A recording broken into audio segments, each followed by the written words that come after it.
Overflight. In this section, I'm going to be going over CARS sections 602.12 to 602.15. I find that these are worded in a very wordy way in the CARS document, and it's difficult for even me to understand. So I'm going to be kind of translating them into a bit plainer of English than it's actually written in the document. So I'm not even going to bother reading what it actually says. You can do that on your own time because I don't find personally that it will be useful for you to hear the actual wording. It'd be cooler if you actually understood what it was saying. So we're going to go through starting at 602.12. Overflight of built-up areas or open-air assemblies of people.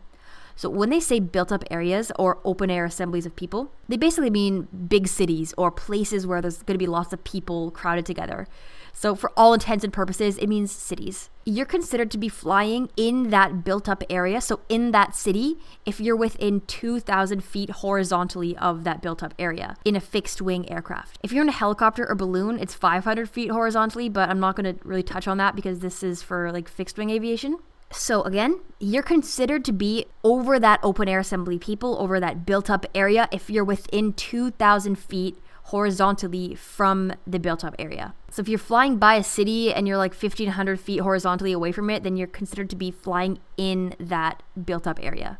Okay, the next part of this is that you're not allowed to fly an aircraft over a built-up area in a dangerous way. Good to know. And you have to fly high enough where if you have an engine failure, you could glide somewhere else and not land inside that built-up area. And that is basically all of CARS 602.12. Next up, we have 602.13, which deals with takeoffs, approaches, and landings within built-up areas of cities or towns.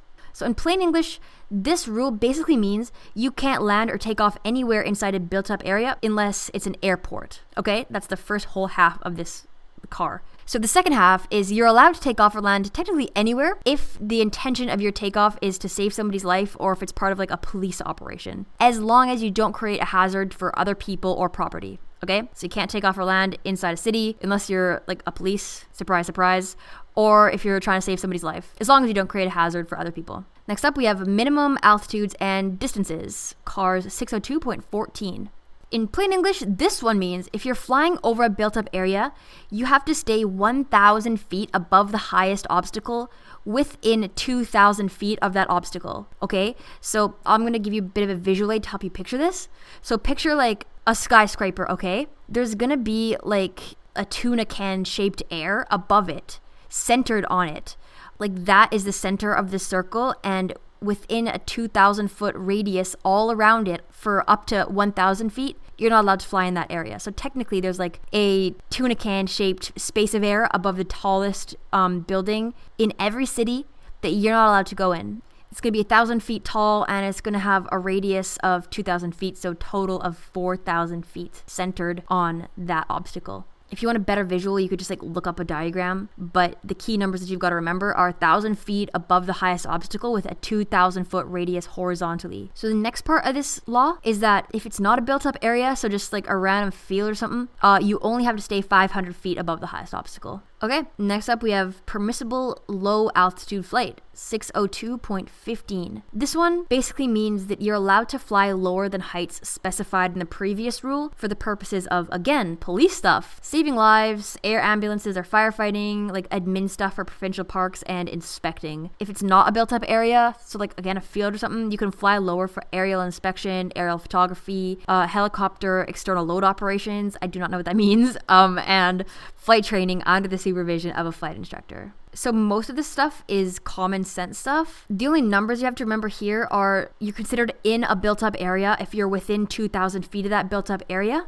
If you're flying inside a built-up area, you've got to stay 1,000 feet above the highest obstacle when you're within 2,000 feet of that obstacle. If it's not a built-up area, you have to stay 500 feet above the highest obstacle. And the cops are allowed to do anything. And you're allowed to save other people too. So I'll ask you a couple of quiz questions. If you're flying by a city and you're flying 1,200 feet horizontally away from that city, are you considered to be flying over the city? Yes, you're considered to be flying over a city. Sorry, I should have mentioned that this is for fixed wing. You are flying in the city because, again, the limit is 2,000 feet. If you're within 2,000 feet of a city, then you're considered to be over the city. If you're flying in the vicinity of a skyscraper and you're 1,000 feet away from the skyscraper, are you allowed to fly 800 feet above the height of the skyscraper even if you're not going over it? No, because again, you're within that 2,000 feet zone, and inside that 2,000 feet vicinity of a skyscraper, you have to stay 1,000 feet above it. What is the height that you have to stay above the highest obstacle over a non-built up area? You have to stay 500 feet above the highest obstacle in a non-built up area. Okay, that's all. Thanks for listening.